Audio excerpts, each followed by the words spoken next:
नमस्कार, आओ सुनाओ में आपका स्वागत है। आज की कहानी है सौतेला भाई। कहीं दूर एक कुत्ता भौंक रहा था, मगर उसकी आवाज राधिका के लिए बस एक गूंज थी। उसका असली डर उस छोटे से मिट्टी के घर के भीतर था, जहां दीवारें भी खामोश होकर दर्द सहती थी।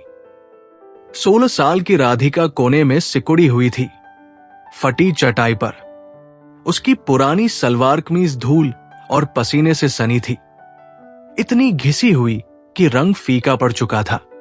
उसकी सांसें तेज थी, जैसे कोई अनजाना खतरा हर पल करीब आ रहा हो। बाहर से भारी जूतों की आवाज गूंजी। राधिका का दिल धक से रह गया। बड़े भैया लौट आए थे, उसका सौतेला भाई, जिसका चेहरा देखते ही उसका शरीर कांप उठता था। बड़े भैया ने दरवाजे पर जोर से लात मारी। राधिका, खोल, वरना ये दरवाजा तोड़ दूंगा। उनकी आवाज में नशा था, और एक ऐसा क्रोध जो राधिका को हर बार कुचल देता। राधिका ने आंखें बंद कर ली, जैसे इससे वो डर गायब हो जाएगा। मगर डर तो वो दरवाजा था, जो अब खुलना ही था। उसने कांपते हाथों से लकड़ी का कब्जा खोला। दरवाजा खुलते ही बड़े भैया अंदर घुसे। उनकी आंखें लाल थी और हाथ में एक टूटी बोतल लटक रही थी। कहाँ थी तू? फिर छुपने की कोशिश। बड़े भैया ने राधिका का कंधा पकड़कर उसे दीवार की ओर धकेला। राधिका की पीठ मिट्टी की दीवार से टकराई और दर्द की एक लहर उसके शरीर में दौड़ गई। बड़े भैया, मैं कुछ नहीं कर रही थी, बस यही थी, राधिका ने कांपती आवाज में कहा। उसकी आवाज इतनी कमजोर थी कि शायद हवा में गुम हो जाए, मगर उसमें एक टूटी सी उम्मीद थी कि शायद आज बड़े भैया उसे छोड़ दे। लेकिन बड़े भैया ने उसकी बात को हवा में उड़ा दिया। यही थी? झूठ। तू फिर उस चिट्ठी को ढूंढ रही थी, है ना? उस मरे हुए बूढ़े की। बड़े भैया ने हंसते हुए बोतल को जमीन पर दे मारा। कांच के टुकड़े बिखर गए और राधिका के नंगे पैरों के पास चमकने लगे। एक टुकड़ा उसके पैर में चुभ गया और खून की एक पतली धार बहने लगी। वो चिट्ठी, राधिका के पिता की आखिरी निशानी। उसने उसे अपनी पुरानी सलवार की जेब में सिलकर छुपा रखा था। उस चिट्ठी में पिता ने लिखा था, राधिका, तू मेरी बेटी है। इस घर को, इस जमीन को अपने लिए बचा कर रखना। मगर पिता के मरते ही सब छिन गया। राधिका की सौतेली मां गंगा और उसका बेटा बड़े भैया इस घर के मालिक बन बैठे, और राधिका, वो बस एक नौकरानी थी जिसे काम और मार के लिए रखा गया था। स्कूल का सपना तो उसने कब का छोड़ दिया था। गंगा ने साफ कह दिया था, पढ़ने की जरूरत नहीं, तेरा काम है घर संभालना, बस। मुझे मत मारो बड़े भैया, मैं कुछ नहीं मांगूंगी, राधिका ने गिड़गिड़ाते हुए कहा। उसकी आंखों से आंसू बह रहे थे और उसका चेहरा डर से पीला पड़ चुका था। मगर बड़े भैया का चेहरा क्रूर था, जैसे दया उनके लिए कोई अनजान चीज हो। कुछ नहीं मांगेगी? तुझे इस घर में सांस लेने का भी हक नहीं। ये घर, ये जमीन सब मेरा है, और तू बस एक कीड़ा है। बड़े भैया ने राधिका के बाल पकड़कर उसे जमीन पर घसीटा। राधिका की कोहनी मिट्टी में रगड़ खा गई और खून की बूंदें जमीन पर बिखर गई। उसने चीखने की कोशिश की, मगर गले से बस एक दबी सी सिसकी निकली। घर के बाहर कोई नहीं था। गांव वाले जानते थे कि इस घर में क्या होता है, मगर कोई बोलता नहीं।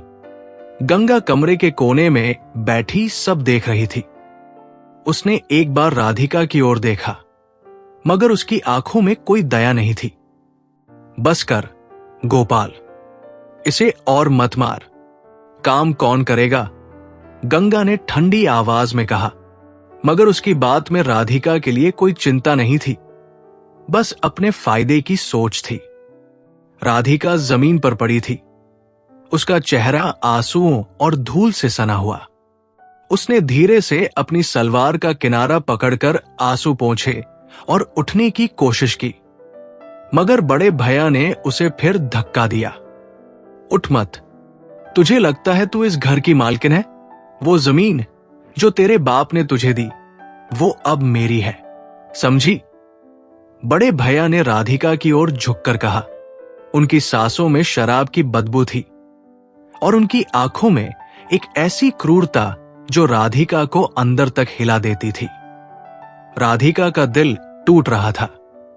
वो जमीन जो उसके पिता ने उसे दी थी, वो उसकी आखिरी उम्मीद थी, मगर बड़े भैया और गंगा ने उसका कागजात छीन लिया था।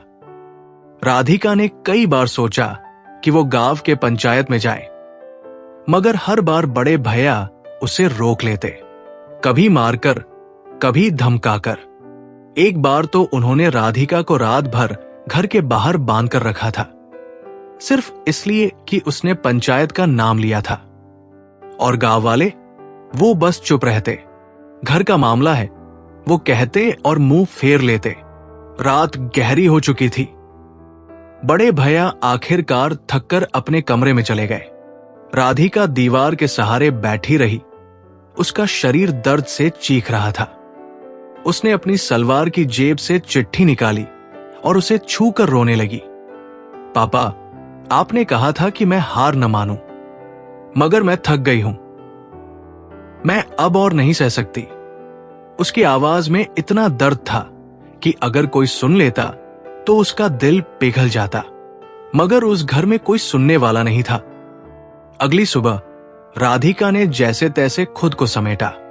उसे घर का सारा काम करना था, खाना बनाना, बर्तन धोना, पानी भरना, कपड़े धोना। गंगा ने उसे देखते ही ताना मारा, कितना रोएगी? काम कर, वरना आज खाना नहीं मिलेगा। राधिका ने चुपचाप सिर झुका लिया। वो जानती थी कि अगर उसने कुछ कहा तो फिर मार पड़ेगी, मगर उसके मन में एक सवाल बार बार उठ रहा था, क्या ये जिंदगी वाकई जीने लायक है? दिन बीतते गए और राधिका का दर्द बढ़ता गया। बड़े भैया का क्रोध कम होने का नाम नहीं लेता था। वो हर रात नशे में आते और राधिका को निशाना बनाते, कभी गालियां देते, कभी मारते। एक दिन उन्होंने राधिका की चिट्ठी छीनकर आग में डाल दी। अब तेरा कोई सबूत नहीं बचा राधिका, ये जमीन मेरी है और तू कुछ नहीं कर सकती, बड़े भैया ने हंसते हुए कहा। राधिका ने चीख कर आग की ओर हाथ बढ़ाया, मगर चिट्ठी जलकर राख हो चुकी थी। उसका आखिरी सहारा, उसके पिता की आखिरी निशानी अब कुछ भी नहीं बची थी।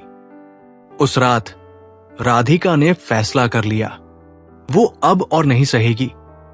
उसने अपनी सलवार कमीज ठीक की और घर के पीछे बने कुएं की ओर चल दी। चांद की रोशनी में उसका चेहरा पीला पड़ चुका था। उसने कुएं के किनारे खड़े होकर आखिरी बार आसमान की ओर देखा। पापा, मुझसे माफी मांग लेना, मैं हार गई। उसकी आंखों से आंसू बह रहे थे और उसका शरीर कांप रहा था। उसने एक गहरी सांस ली और फिर कुएं के किनारे खड़ी वो 16 साल की लड़की, जिसकी जिंदगी सिर्फ दर्द और अपमान का नाम थी, अब टूट चुकी थी। चांद की फीकी रोशनी में उसका चेहरा आंसुओं से भीगा था और उसकी पुरानी सलवार कमीज हवा में हल्के से कांप रही थी। पापा, मैं हार गई, उसने फुसफुसाया और उसकी आवाज हवा में गुम हो गई। मगर जैसे ही उसने कुएं की ओर कदम बढ़ाया, एक तेज आवाज ने उसे रोक दिया। राधिका, किसी ने चीखकर पुकारा। वो रुकी, उसका दिल जोर से धड़का। पीछे मुड़कर देखा तो गांव की एक चाची, जिनका नाम माया था, हाफती हुई दौड़ती आ रही थी। माया ने राधिका का हाथ पकड़कर उसे कुएं से दूर खींच लिया। ये क्या करने जा रही थी तू? पागल हो गई है? माया की आवाज में गुस्सा था, मगर आंखों में चिंता साफ दिख रही थी। राधिका ने सिर झुका लिया। उसकी आंखों से आंसू टपक रहे थे। चाची, मेरे पास और कोई रास्ता नहीं बचा, मैं थक गई हूं। बड़े भैया और मां, वो मुझे जीने नहीं देते।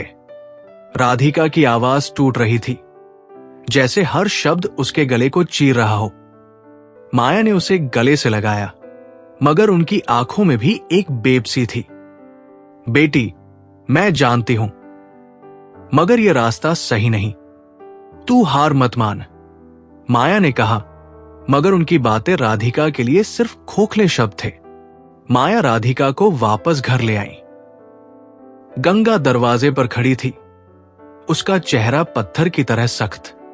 कहां घूम रही थी? काम छोड़कर भागने की आदत हो गई है? गंगा ने ताना मारा। राधिका ने सिर झुका लिया, उसका शरीर अभी भी कांप रहा था। माया ने गंगा की ओर देखा, जैसे कुछ कहना चाहती हो, मगर फिर चुप रह गई। गांव में गंगा और गोपाल का डर सबके दिल में बसता था। माया ने राधिका का कंधा थपथपाया और चली गई। राधिका अकेली रह गई उस घर में, जहां हर कोना उसे कुचलने को तैयार था। अगली सुबह सूरज निकला, मगर राधिका की जिंदगी में अंधेरा और गहरा हो गया। गंगा ने उसे काम पर लगा दिया, पानी भरना, बर्तन मांजना, कपड़े धोना। राधिका के हाथों में छाले पड़ चुके थे और उसकी पीठ हर काम के बाद दर्द से चीख उठती थी, मगर वो चुपचाप काम करती रही। उसे पता था कि एक शब्द भी बोला तो गंगा की जुबान और बड़े भैया के हाथ फिर चल पड़ेंगे। दोपहर में गंगा ने उसे रसोई में बुलाया। सुन, आज गांव के सेठ जी आ रहे हैं, खाना अच्छा बनाना, नहीं तो तेरी खैर नहीं। गंगा की आवाज में धमकी थी। राधिका ने सिर हिलाया और चूल्हे की ओर बढ़ गई। शाम को सेठ रामलाल आए। बड़े भैया और गंगा ने उनकी खूब आवभगत की। राधिका रसोई में खाना बना रही थी, उसका चेहरा पसीने से चमक रहा था। वो चुपके से सेठ की बातें सुन रही थी। गोपाल, तुम्हारी जमीन का सौदा पक्का हो गया, बस कागजात तैयार कर दो, सेठ ने हंसते हुए कहा। राधिका ये सुनकर हैरान हो गई। वो जमीन, उसके पिता की आखिरी निशानी। बड़े भैया ने उसकी चिट्ठी जला दी थी, मगर राधिका को यकीन था कि कागजात अभी भी घर में कहीं छुपे हैं। उसने सोचा, शायद वो उन्हें ढूंढ ले, शायद वो अपनी जमीन बचा ले। रात को जब सेठ चले गए, बड़े भैया फिर नशे में धुत होकर लौटे। राधिका डर से चुपचाप बैठी हुई थी, अपनी सलवार कमीज को कसकर पकड़े। बड़े भैया ने उसे देखते ही चिल्लाया, क्या छुपा रही है हरामजादी? फिर कोई चाल चल रही है? राधिका ने कांपते हुए कहा, बड़े भैया, मैं कुछ नहीं कर रही, बस यही थी। मगर बड़े भैया ने उसकी बात अनसुनी कर दी। उन्होंने राधिका का हाथ पकड़कर उसे जमीन पर पटक दिया। तुझे लगता है तू उस जमीन को छीन लेगी? वो मेरी है, समझी? बड़े भैया ने राधिका के चेहरे पर थप्पड़ जड़ दिया। राधिका की आंखों के सामने अंधेरा छा गया और उसके होंठ से खून की एक बूंदे टपकने लगी। गंगा ने दूर से देखा, मगर कुछ नहीं कहा। उसकी आंखों में न तो दया थी न अफसोस। वो बस इतना बोली, गोपाल, इसे ज्यादा मत मार, अगर मर गई तो और मुसीबत हो जाएगी। राधिका जमीन पर पड़ी थी, उसका शरीर दर्द से टूट रहा था, मगर उसके मन में एक आग जल रही थी। वो जमीन, वो उसकी थी, उसके पिता ने उसे दी थी। उसने ठान लिया कि वो कागजात ढूंढेगी, चाहे जो हो जाए। कुछ दिन बाद जब गंगा और बड़े भैया गांव के मेले में गए, राधिका को मौका मिला। उसने घर के हर कोने को छाना, पुरानी अलमारी, टूटी पेटी, गंगा के कमरे की दीवार में बनी ताक, हर जगह देखा। आखिरकार गंगा के बिस्तर के नीचे एक पुराना लोहे का डिब्बा मिला। राधिका का दिल जोर से धड़कने लगा। उसने डिब्बा खोला और उसमें कुछ पुराने कागजात दिखे। उसी में था वो कागज जिस पर उसके पिता का नाम लिखा था। राधिका की आंखें खुशी से चमक उठीं, मगर तभी दरवाजे पर एक छाया पड़ी। ये क्या कर रही है तू? बड़े भैया की आवाज गूंजी। राधिका ने डर से कागज छुपाने की कोशिश की, मगर बड़े भैया ने उसे देख लिया। उन्होंने राधिका को बालों से पकड़कर खींचा और कागज छीन लिया। तुझे लगता है तू मुझसे चालाक है? बड़े भैया ने चीखते हुए राधिका को दीवार पर दे मारा। राधिका का सिर दीवार से टकराया और खून की एक धार उसके माथे से बहने लगी। बड़े भैया ने कागज को टुकड़े टुकड़े कर दिया और राधिका के चेहरे पर फेंक दिया। अब जा, पंचायत में जा, बता क्या बचा है तेरे पास? उनकी हंसी घर में गूंज रही थी और राधिका का दिल चूर चूर हो चुका था। राधिका जमीन पर पड़ी थी। उसके आंसू खून के साथ मिलकर जमीन पर बिखर रहे थे। गंगा घर लौट आई थी और उसने राधिका को देखकर सिर्फ एक ताना मारा, कागज की तरह इसको भी फाड़कर जला दे, बेकार में सपने देखती है, चल काम कर। राधिका ने जैसे तैसे खुद को उठाया। उसका शरीर दर्द से चीख रहा था, मगर उसका मन अब सुन्न हो चुका था। वो रसोई में चली गई, मगर उसकी आंखों में अब कोई उम्मीद नहीं थी। उस रात जब घर सो चुका था, राधिका चुपके से घर के पीछे गई। उसने अपनी सलवार की जेब से एक पुरानी रस्सी निकाली जो उसने कपड़े सुखाने के लिए इस्तेमाल की थी। उसने रस्सी को बरगद के पेड़ की टहनी से बांधा और अपनी गर्दन में डाल लिया। पापा, मैंने कोशिश की, मगर मैं अब नहीं लड़ सकती। उसकी आंखों से आखिरी आंसू टपका और उसने अपने पैर जमीन से हटा लिए। चांद की रोशनी में उसका शरीर हवा में झूल रहा था और गांव का सन्नाटा उसकी आखिरी सांस को निगल गया। सुबह जब गंगा ने राधिका को पेड़ पर लटकता देखा, उसका चेहरा पल भर को सफेद पड़ गया, मगर फिर वो सामान्य हो गई। गोपाल, इसे उतार, गांव वालों को बोल ये पागल थी। गंगा की आवाज में कोई दुख नहीं था। बड़े भैया ने रस्सी काटी और राधिका का शरीर जमीन पर गिरा। गांव वालों ने आकर देखा, मगर किसी ने कुछ नहीं कहा। माया चाची ने दूर से राधिका को देखा और उनकी आंखों से आंसू बहने लगे, मगर वो भी चुप रही। राधिका चली गई थी, मगर उसका दर्द, उसकी चीखें, वो घर की दीवारों में कैद हो गई थी। गंगा और बड़े भैया ने जमीन का सौदा पक्का कर लिया, मगर कहीं न कहीं उस घर में राधिका की रूह अभी भी भटक रही थी, अपने पिता की उस चिट्ठी को ढूंढते हुए जो अब राख हो चुकी थी। राधिका चली गई थी और उसके साथ उसकी सारी उम्मीदें, उसके सारे सपने उस बरगद के पेड़ पर झूलते हुए खत्म हो गए थे। गंगा और गोपाल ने गांव वालों को बता दिया कि राधिका पागल थी, कि उसने खुद अपनी जान ले ली। गांव वालों ने सिर हिलाया, कुछ ने अफसोस जताया, मगर किसी ने सच जानने की कोशिश नहीं की। माया चाची ने दूर से राधिका का मृत शरीर देखा था और उनकी आंखें आंसुओं से भरी थी, मगर वो भी चुप रही।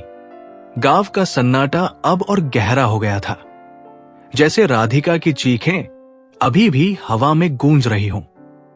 गंगा और गोपाल के लिए राधिका की मौत सिर्फ एक बोझ का खत्म होना था। अगले ही दिन गंगा ने अपनी पुरानी साड़ी ठीक की और घर को साफ करने का काम शुरू कर दिया। राधिका की फटी चटाई को आंगन में फेंक दिया गया। उसकी पुरानी सलवार कमीज को कूड़े में डाल दिया गया। इसकी कोई निशानी नहीं रहनी चाहिए, गंगा ने ठंडी आवाज में कहा। उसकी साड़ी का पल्लू हवा में हल्के से लहरा रहा था। गोपाल ने सिर हिलाया और सेठ रामलाल से जमीन का सौदा पक्का करने की बात शुरू कर दी। उस जमीन के लिए जिसके लिए राधिका ने अपनी जान दी थी, अब उनके हाथों में थी, या ऐसा वो समझते थे। मगर राधिका की मौत के बाद घर में कुछ अजीब होने लगा। रात को गंगा को लगता कि कोई दीवारों पर खरोंच रहा है। उसकी साड़ी का आंचल कभी कभी बिना हवा के हिलने लगता। गोपाल को नींद में किसी की सिसकियां सुनाई देती थी। वो नशे में रहते, सोचते कि ये उनका वहम है। मगर एक रात जब गोपाल अपने कमरे में अकेले थे, उन्हें लगा कि कोई उनके पास खड़ा है। उन्होंने आंखें खोली, मगर वहां कोई नहीं था। सिर्फ हवा में एक ठंडी सिहरन थी और दूर कहीं राधिका की फटी चटाई आंगन में हवा से हिल रही थी।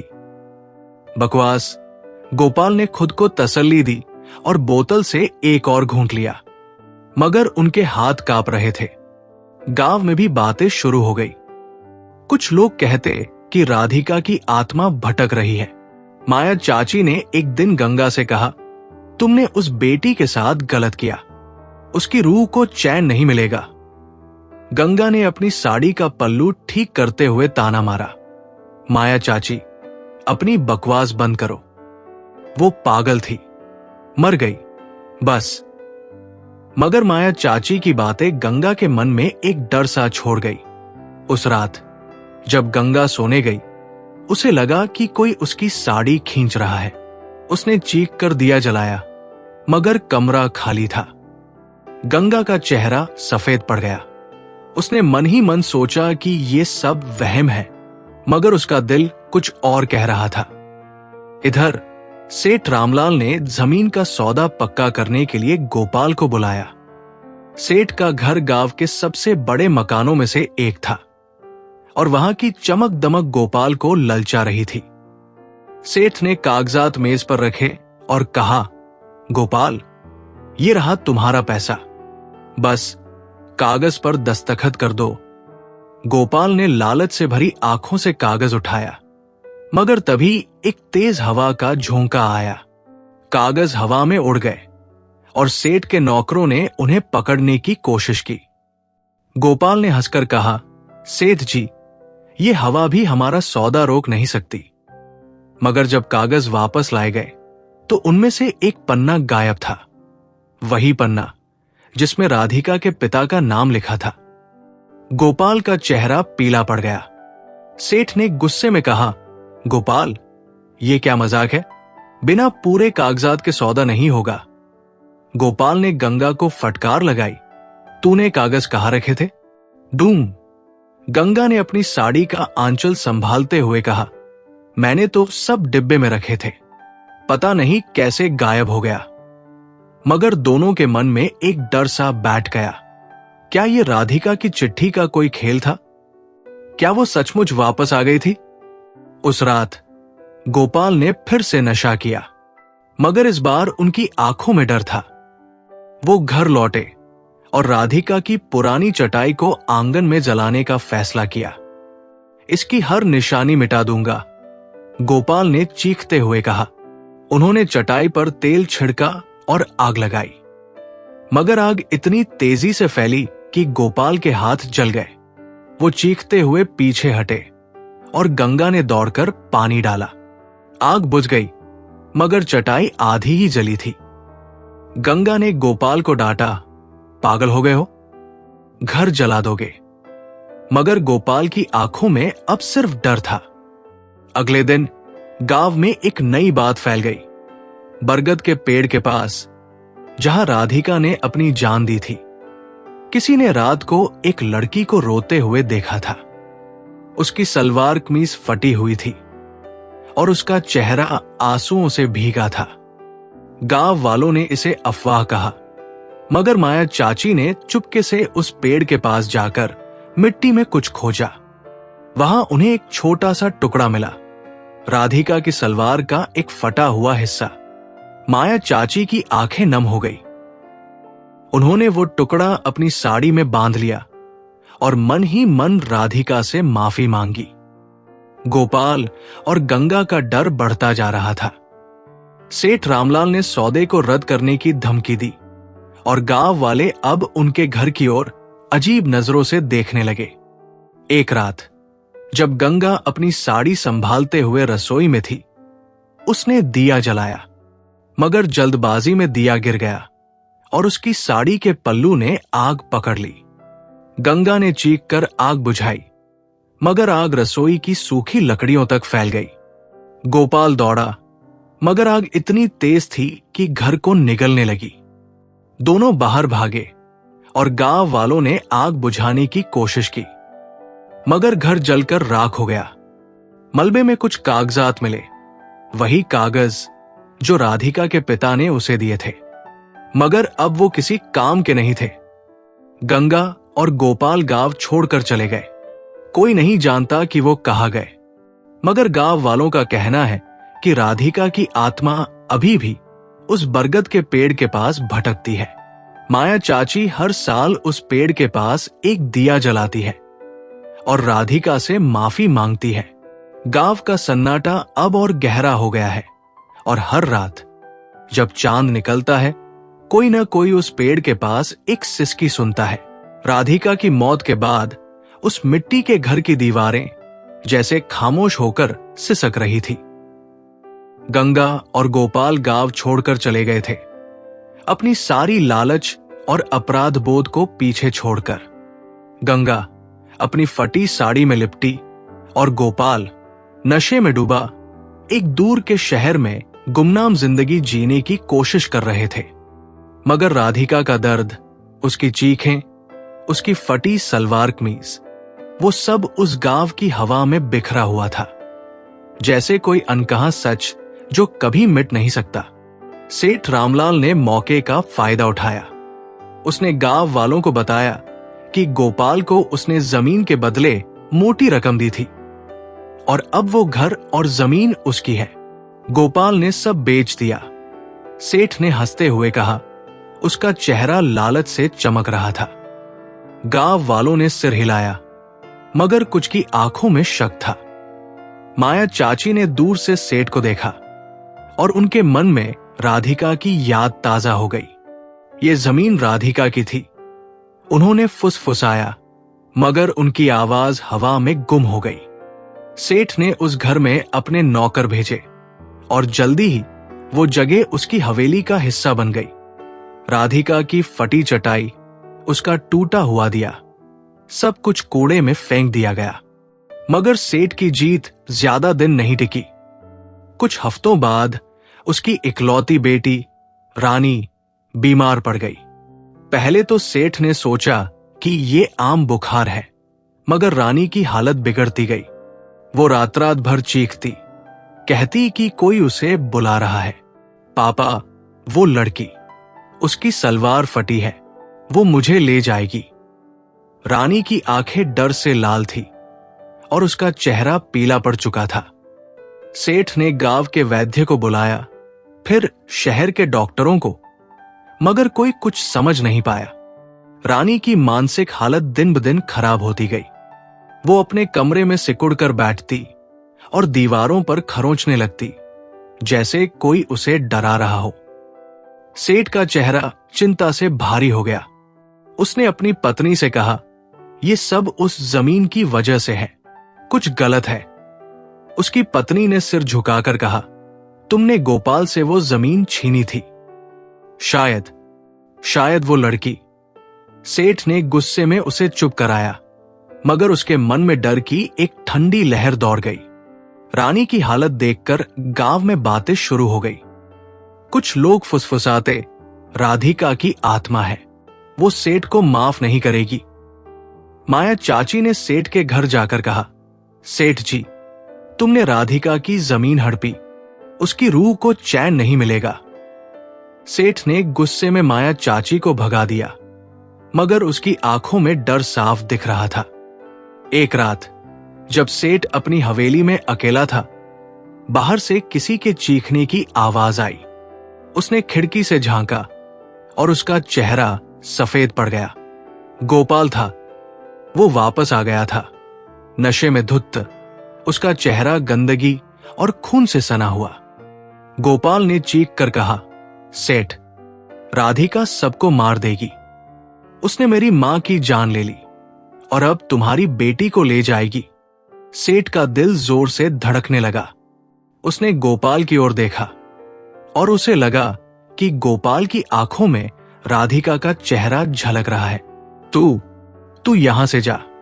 सेठ ने चीखते हुए नौकरों को बुलाया और गोपाल को मारपीट कर भगा दिया। मगर गोपाल की बातें सेठ के मन में जहर की तरह फैल गई। सेठ को अब हर पल डर लगने लगा। उसे लगता कि रानी की बीमारी राधिका की वजह से है। उसने पंडितों को बुलाया, हवन करवाए, मगर कुछ नहीं बदला। रानी की चीखें रात भर गूंजती और सेठ की नींद उड़ चुकी थी। एक दिन उसने फैसला किया कि वो उस जमीन को छोड़ देगा। ये जमीन अभिशाप है, उसने अपनी पत्नी से कहा। सेठ ने हवेली खाली की और गांव छोड़ दिया, अपनी बीमार बेटी को लेकर। गांव वालों ने बाद में सुना कि रानी की हालत कभी नहीं सुधरी। वो अपने दिमाग में राधिका की छवि लिए एक अस्पताल में पड़ी रही। सेठ का कारोबार डूब गया और वो गुमनामी में खो गया। मगर राधिका को जिसने सबसे ज्यादा सताया, वो गोपाल, सुखी कैसे रह सकता था? गोपाल की जिंदगी नरक बन चुकी थी। गंगा की मौत के बाद जो एक रात नशे में सड़क पर गिरकर मर गई थी, गोपाल का दिमाग पूरी तरह टूट चुका था। उसे हर पल राधिका की आवाज सुनाई देती, बड़े भैया, तुमने मुझे मारा। वो शराब की बोतल में राधिका का चेहरा देखता और उसकी फटी सलवार कमीज उसे हर रात सपनों में दिखती। गोपाल गांव वापस लौटा, मगर अब वो इंसान नहीं, एक टूटा हुआ साया था। एक रात उसने उसी बरगद के पेड़ के पास रस्सी बांधी जहां राधिका ने अपनी जान दी थी। राधिका, मुझे माफ कर दे, उसने फुसफुसाया और रस्सी अपनी गर्दन में डाल ली। सुबह गांव वालों ने उसका शरीर पेड़ से लटकता देखा। गोपाल की आंखें खुली थी, जैसे वो मरते वक्त भी राधिका को देख रहा हो। एक जमीन के लालच में सब खत्म हो गया। गंगा मर चुकी थी, गोपाल मर चुका था, सेठ अपनी बेटी की बीमारी और डर में टूट चुका था। मगर राधिका का दर्द गांव की हवा में बाकी था। माया चाची ने उस दर्द को एक मकसद दिया। उन्होंने राधिका की याद में उस जमीन पर एक छोटा सा स्कूल बनवाया, जहां गांव की हर लड़की को मुफ्त पढ़ाई मिलती थी। माया चाची हर सुबह स्कूल के बाहर खड़ी होती, अपनी साड़ी का पल्लू ठीक करती और बच्चों को राधिका की कहानी सुनाती। उसने लड़ा मगर हार गई। तुम मत हारना, वो कहती और उनकी आंखें नम हो जाती। स्कूल की दीवार पर राधिका का नाम लिखा था और हर शाम जब बच्चे घर जाते, माया चाची बरगद के पेड़ के पास एक दिया जलाती। गांव वाले कहते कि उस दिए की रोशनी में राधिका की रूह मुस्कुराती है। मगर सच ये था कि राधिका जैसी लाखों बेटियां आज भी गांवों और कस्बों में चुपचाप दर्द सह रही हैं। वो अपनी परेशानियां बता नहीं सकती, अपनी चीखें दबा लेती है। राधिका की कहानी खत्म हो गई, मगर उसका दर्द, उसकी सिसकियां हर उस लड़की में जिंदा है जो आज भी अंधेरे में जी रही है। क्या आपने कभी ऐसी कोई घटना देखी या सुनी है? कमेंट करके जरूर बताएं और हमारे चैनल और सुनाओं को लाइक, शेयर और सब्सक्राइब जरूर करें।